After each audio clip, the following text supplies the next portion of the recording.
Let's get it on. And I've got a man for Gary Russell Jr., brother. Take care of him. All right, top of the morning to you. I don't know if it's the top of the morning, bottom of the morning. It's 3:30 in the morning. Call it whatever you want to. But anyway, we're gonna jump into this this Kell Brook Terrence Crawford thing.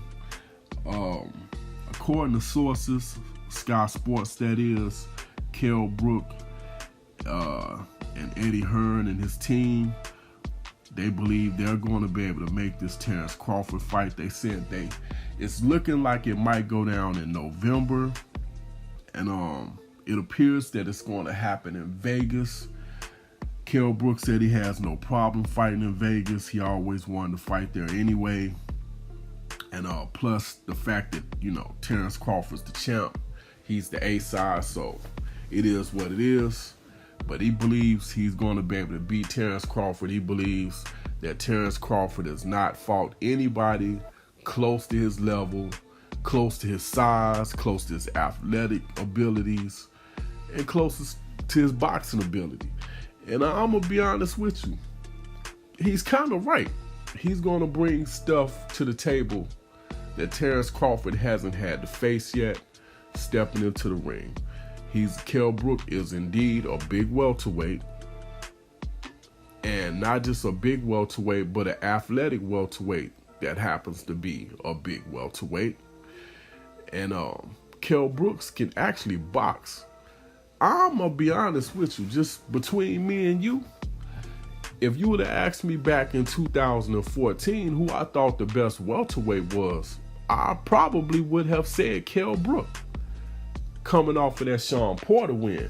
Now, Kell has been very disappointing over the years, and my biggest issue with Kell Brook is the fact that every time he had a big name on the table, or a decent name, it didn't necessarily have to be a big name, but decent names, Jesse Vargas's, the Brandon Rioses of the world. I think he was even slotted to fight Timothy Bradley at one point in time. And for some reason, none of those fights took place. Even the Errol Spence Jr. fight.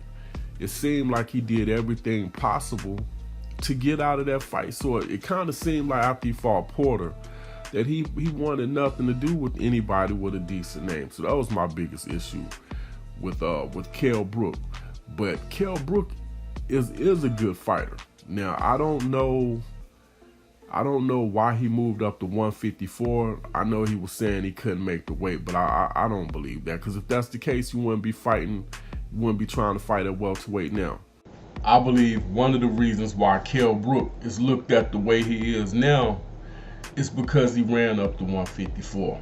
I think if Kell Brook would have stayed down, I think he would have did pretty much what the other welterweights down here have done. You win some, you lose some. And I believe Errol eventually fall into that category too. I don't think any of these guys are going to run the table. It's too much talent at 147, especially when you got to fight these young guys coming up. So, and who knows, maybe Errol will, but I ain't gonna front. Virgil Ortiz and Boots Ennis, them dudes look like they ain't playing. And you just gonna get older and older before you probably wind up fighting them, but who knows. But at this point, according to Terrence Crawford, he's settling with Kell Brook. And like I said, that's part of it is because he ran up to 154. I believe Kell could have possibly beaten the Keith Thurman, possibly. In a rematch with Errol Spence, a little further removed from that eye injury, who knows? Because he actually had a lot of success against Errol. But at the end of the day, Terrence Crawford said he really has his eyes on the Sean Porters, Danny Garcias, Keith Thurmans, and the Errol Spencers of the world. But the big problem is the bread, it's the money, it's the moolah, whatever you want to call it. The money ain't right, so the fights aren't happening.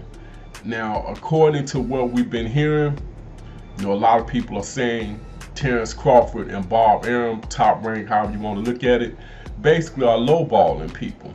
And Bob Arum seemed to be good for that, so who knows? Who do you blame for that, though? Terrence Crawford or Bob Arum? Bob Arum is the one putting up the money, not Terrence Crawford, so it is what it is. But at the end of the day, hopefully we'll at least get to see Terrence Crawford versus Kell Brook.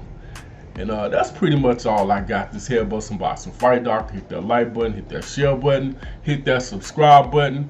Hit me up in the comment section. Let me know, is this a good fight for Terrence Crawford? Would this help his resume? And is there any chance that Kell Brook could pull the upset if the fight does go down? That's pretty much all I got. This Head Bustin' Boxing on Fight Doctor. I am out.